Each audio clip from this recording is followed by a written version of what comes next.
नृत्यावसाने नटराज राजो ननाद ढक्काम नव पंचवारम उद्धर्तु कामः सनकादिसिद्धान् एतद विमर्शे शिवसूत्रजालम।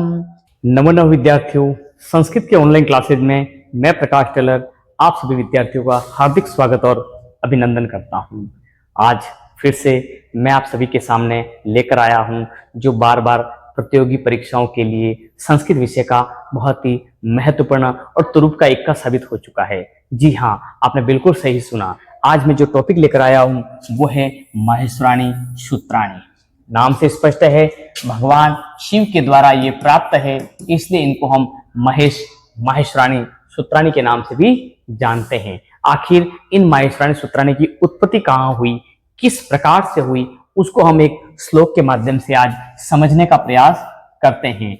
आप भी मेरे साथ इस श्लोक का वाचन सस्वर गा सकते हैं। नृत्यावसाने नटराज राजो ननाद ढक्काम नव पंचवारम। नृत्यावसाने नटराज राजो ननाद ढक्काम नव पंचवारम उद्धर्तु कामः शनकादिसिद्धान् एतद विमर्शे शिवसूत्रजालम्। उद्धर्तु कामः शनकादिसिद्धान् एतद विमर्शे शिवसूत्रजालम्। नाम से स्पष्ट है, शिव सूत्र जाल। ये एक शिव के सूत्रों का एक जाल है जिसे हम माहेश्वर सूत्रों के नाम से जानते हैं।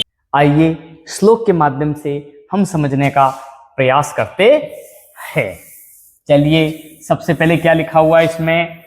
नृत्यावसाने, नृत्य के अवसान पर।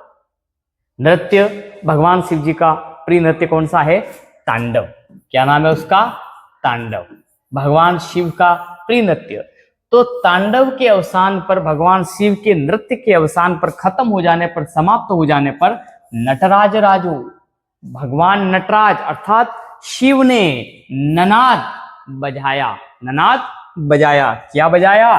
ढक्काम अर्थात डमरू को बजाया। और डमरू को कितनी बार बजाया? नव, नौ। नव का मतलब नौ, और पंच पांच।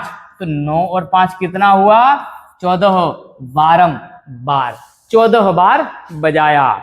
और उससे क्या हुआ? शनक आदि ऋषियों, शनक आदि कुल 4 ऋषि है, शनक आदि ऋषियों और सिद्धों की कामना की पूर्ति के लिए, उद्धर्तु कामः, उनकी कामनाओं की पूर्ति के लिए, उनके विमर्श के लिए शिव सूत्र जाल की रचना की। अर्थात भगवान शिव ने एक डमरू बजाया और उस डमरू को 9 और 5 14 बार बजाया, और उससे सनक आदि जो ऋषि थे और जो सिद्ध थे, उनकी जो इच्छाएं थी, उन इच्छाओं की कामना करने के लिए उन्होंने इस शिव सूत्र जाल की रचना की। और इन सभी सूत्रों को लिपिबद्ध किसने किया? पाणिनि ने। किसने किया? पाणिनि ने, जिनकी रचना का नाम है अष्टाध्यायी, जिसमें 8 अध्याय है, 3978 इसमें सूत्र है, प्रत्येक अध्याय में 4 पाद है, तो कुल मिलाकर अष्टाध्यायी में 32 पाद है। अष्टाध्यायी का पहला जो सूत्र है वो है वृद्धि राधेज, जो कि संधि विधायक सूत्र है, और अंतिम जो सूत्र है वो इसका इसमें कुल सूत्र है 3978। और यदि आपने पाणिनि की अष्टाध्यायी को अच्छी प्रकार से पढ़ लिया है तो संस्कृत की व्याकरण आपको कंठस्थ हो जाएगी। फिर से हम लेके चलता हूं मैं आपको माहेश्वराणी सूत्राणी की तरफ। भगवान शिव से ये प्राप्त है। इनके कुछ प्रचलित नाम भी है जो कि बार बार परीक्षा में पूछा जाता है। मैं आपको बता देता हूं यहाँ पर कि माहेश्वराणी सूत्राणी के अन्य नाम क्या है। चूंकि माहेश्वराणी सूत्राणी में हम वर्णों की गिनती करते हैं। किसकी गिनती करते हैं? वर्णों की। इसलिए इसका एक नाम है वर्ण समाम्नाय। क्या नाम है? वर्ण समाम्नाय। और वर्ण का दूसरा नाम है अक्षर, इसलिए इसको अक्षर समाम्नाय भी कहा जाता है। समाम्नाय से तात्पर्य होता है वेद। समाम्नाय से क्या तात्पर्य है? वेद। इसलिए इसको कहते हैं हम अक्षर वेद। क्या कहेंगे? अक्षर वेद। और इसी को हम वर्ण वेद के नाम से भी जानते हैं। किन्हें? माहेश्वर सूत्रों को। इसके बाद ये माहेश्वराणी सूत्राणी प्रत्याहारों के निर्माण में अपनी अहम भूमिका निभाते हैं, इसलिए हम इनको प्रत्याहार विधायक सूत्र के नाम से भी जानते हैं। तो इनको हम प्रत्याहार सूत्र के नाम से भी जानते हैं। इसके बाद भगवान शिव से प्राप्त हुए, तो इनका एक नाम होगा शिव सूत्र जालम। ये सभी माहेश्वराणी सूत्राणी के अन्य नाम है। इनको आप अपनी अभ्यास पुस्तिका में लिख लें, क्योंकि बार बार परीक्षा में ये प्रश्न पूछा जाता है कि माहेश्वर सूत्राणी के अन्य नाम क्या है। मैं एक बार फिर से दोहरा देता हूँ। वर्ण समामनाएं इन्हें कहते हैं, अक्षर समामनाएं कहते हैं, अक्षर वेद, वर्ण वेद, प्रत्याहार सूत्र और शिव सूत्र जालम इनके अन्य नाम है। तो चलिए हम आगे बढ़ते हैं। अब कौन कौन से हैं माहेश्वरण सूत्र? पाणिनि के 14 माहेश्वरी सूत्र किसके हैं? ये पाणिनि के। क्यों? क्योंकि भगवान शिव ने डमरू बजाया, लेकिन उनको लिपिबद्ध किसने किया? लेखन का कार्य किसने किया? इन पाणिनि ने किया। पाणिनि संस्कृत भाषा के बहुत ही बड़े वैयाकरण माने गए हैं। आइए हम इसके सूत्रों को एक बार समझने का प्रयास करते हैं। सबसे पहला जो सूत्र है वो है अ ई उ ण, री लृ क, ए ओ अंग, ऐ औ च, ह य व र ट, लण, य म अंग अण न म, झ भ य, घ ढ ध श, ज ब ग ड द श, ख फ छ ठ थ च ट त व, क प य, श श स र और ह ल। ये 14 माहेश्वराणी सूत्राणी है। अब अपने आप में ये सूत्र क्या कहते हैं, हम थोड़ा इस पर गौर करते हैं। सबसे पहला जो सूत्र है वो है अ ई उ अण। आप इन सभी सूत्रों में विशेषता देख रहे हैं, सभी के पीछे हलंत है। इसके बीच में कोई भी अक्षर ऐसा नहीं है जिसके हलंत है, लेकिन अंतिम जो वर्ण है वो सभी हलंत से युक्त है। आखिर ये हलंत से युक्त क्यों है? आखिर इनको हलकर्ण वर्ण क्यों कहा गया है, क्यों बनाया गया है? तो इनको हल वर्ण इसलिए बनाया गया है ताकि ये प्रत्याहार निर्माण में अपनी भूमिका निभा सके। प्रत्याहार, इसका सूत्र चलेगा आदिर अंत्येन संहिता, अर्थात आदि और अंत्य वर्ण की संहिता होती है, उसे हम प्रत्याहार कहते हैं। आदि का मतलब प्रारंभ और अंत्य का मतलब अंतिम। प्रारंभ और अंतिम वर्ण के बीच में बहुत सारे वर्ण आते हैं, कैसे आते हैं उसको हम प्रत्याहार से समझते हैं। सब इसका जो पहला सूत्र है वो है अ ई उ ण, जो कि एक प्रत्याहार कहा गया है, अण प्रत्याहार। कौन सा प्रत्याहार है? अण प्रत्याहार, जो कि इनको प्रत्याहार विधायक सूत्र भी कहते हैं, जिसका उल्लेख हम कर चुके हैं अभी। अण एक प्रत्याहार है। कोई अगर आपको पूछ ले कि अण प्रत्याहार में कितने वर्ण आते हैं, तो आपका उत्तर होना चाहिए 3। इसी प्रकार से मैं एक प्रत्याहार और आपके सामने बोल देता हूं, अक। अक प्रत्याहार में कितने वर्ण आते हैं? तो आपका उत्तर क्या होना चाहिए अक प्रत्याहार में? तो आप देख लीजिए, अ ई उ, इसकी गिनती नहीं होगी। फिर री लृ, इसकी गिनती नहीं होगी। तो कितने हुए? 5। इस प्रकार से हम प्रत्याहार का निर्माण करते हैं, और प्रत्याहार में किस प्रकार से अक्षरों की गिनती होती है वो भी आपने देख लिया। अब मैं आपको बताता हूं कि इसके प्रारंभिक जो 4 सूत्र है वो स्वर से संबंधित है। किससे संबंधित है? स्वर से संबंधित है। उनको हम अच प्रत्याहार के नाम से जानते हैं। किस प्रत्याहार के नाम से जानते हैं? अच प्रत्याहार। और अब आप मुझे गिनकर बताइए, अच प्रत्याहार में कितने वर्ण आते हैं? नीचे जल्दी से कमेंट बॉक्स में जाकर लिख दीजिए कि अच प्रत्याहार में कितने वर्णों की गिनती होती है। चलिए हम देखते हैं अच प्रत्याहार में कितने वर्णों की गिनती होती है। तो अ ई उ, इसकी गिनती नहीं होगी। फिर री लृ, इसकी गिनती नहीं होगी। फिर ए ओ, इसकी गिनती नहीं होगी। ऐ औ, इसकी गिनती नहीं होगी। आइए हम गिनते हैं, 1 2 3 4 5 6 7 8 और 9।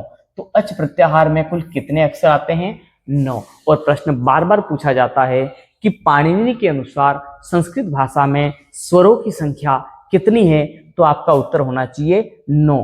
पाणिनि के अनुसार स्वरों की संख्या कितनी मानी गई है? 9। और उन 9 को हम अच प्रत्याहार में शामिल करते हैं। इसके बाद आप देख सकते हैं सूत्र है 5वां। 5वें का प्रथम अक्षर क्या है? ह। और आपका जो अंतिम सूत्र है 14वां, उसका अंतिम वर्ण कौन सा है? ल। तो इसका प्रारंभिक अक्षर ह और इसका अंतिम अक्षर ल। तो आप देख रहे हैं मैंने क्या लिखा है यहाँ पर? हल। हल का दूसरा नाम होता है व्यंजन। क्या होता है? व्यंजन। तो 5 से लगाकर 14 तक जो सूत्र है वो हल कहलाते हैं। क्या कहलाते हैं? हल। अर्थात इसमें हम संपूर्ण व्यंजनों की गिनती करते हैं। ये सभी व्यंजन हैं, इसलिए व्यंजनों का दूसरा नाम है हल। और ये हल कैसे पढ़ा ये आपको मैंने बता दिया। हल एक प्रत्यार है जिसमें ह, य, व, र, ल, इ, म, अंग, अण, न, झ, भ, घ, ढ, ध, ज, ब, ग, ड, द, ख, फ, छ, ठ, त, च, त, क, प, स, और ह, इन वर्णों की गिनती होती है। आप इसके बाद एक छोटी सी चीज हम और देखते हैं अंतस्थ वर्णों की, क्योंकि बार बार परीक्षा में प्रश्न पूछा जाता है कि संस्कृत भाषा में अंतस्थ वर्णों का सही क्रम कौन सा है। प्रश्न है अंतस्थ वर्णों का सही क्रम कौन सा है। ये प्रश्न बार बार पूछा जाता है और पूछ भी लिया गया है। तो हम देखते हैं यहां पर एक प्रत्याहार है हमारा,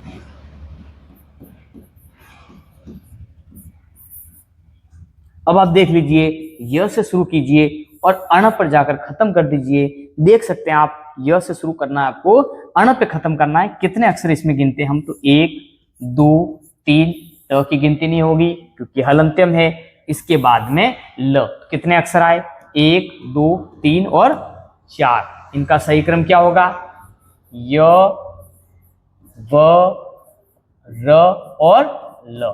यह अंतस्थ वर्णों का सही क्रम है, जो कि परीक्षा में बार बार विद्यार्थी गलत करके आ जाते हैं। उन्हें हिंदी वाला ही क्रम याद है, य, र, ल, व, और वो यही करके आ जाते हैं। और यही हमारी गलती है, हम किस प्रकार से इस प्रश्न को गलत कर देते हैं। हमारा जो सही क्रम है वो है य, व, र, ल। इसी प्रकार से ऊष्म वर्ण का जो प्रत्याहार है वो है शल। कौन सा प्रत्याहार है? शल। शल प्रत्याहार में कौन कौन से वर्ण है? तो देखिए आप, श, स और ह, इन 4 अक्षरों की गिनती हम शल प्रत्याहार में करते हैं। प्यारे विद्यार्थियों, ये था पाणिनि के 14 माहेश्वराणी सूत्राणी से संबंधित एक संक्षिप्त वीडियो, जिसमें मैंने माहेश्वराणी सूत्राणी की उत्पत्ति से लगाकर 14 माहेश्वराणी सूत्राणी की हमने विस्तृत व्याख्या कर ली।